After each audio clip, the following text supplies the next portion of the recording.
Fraud message को बहुत ही आसानी से आप पहचान सकते हैं कौन सा फ्रॉड मैसेज है, कौन सा फ्रॉड मैसेज नहीं है। कैसे, चलिए बताता हूँ। जब भी कोई मैसेज आता है तो ऊपर उसके हेडलाइन में ही लिख के आएगा, या डैश टी लिख के आएगा, या डैश पी लिख के आएगा, या डैश यस लिख के आएगा, या डैश जी लिख के आएगा। तो यही 4-5 प्रकार के मैसेजेस आते हैं। तो चलिए मैं बताता हूँ कैसे पहचान सकते हैं। अगर उसके हेडलाइन में डैश टी करके लिखा हुआ है तो वो समझ लीजिए बैंकिंग की तरफ से मैसेज आया हुआ है, बैंकिंग ट्रांजैक्शन वगैरह का है। अगर डैश एस लिख के आ रहा है तो समझ लीजिए सर्विस मैसेज है।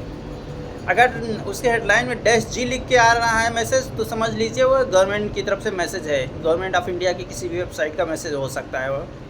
अगर डैश पी लिख के आ रहा है ऊपर के हेडलाइन में मैसेज के, तो ये समझ लीजिए कि वो प्राइवेट कंपनी से मैसेज आ रहा है, ये प्राइवेट लिमिटेड कंपनी का। ऐसा नहीं होता कि कोई भी कंपनी कुछ भी लिख के मैसेज भेज देगी, उसके हेडलाइन में यही 4-5 चीज़ें लिख के आती हैं, या डैश जी, डैश पी, डैश टी, या डैश एस। इस तरह से बहुत ही आसानी से आप पहचान सकते हैं कौन सा फ्रॉड मैसेज है और कौन सा ओरिजिनल मैसेज।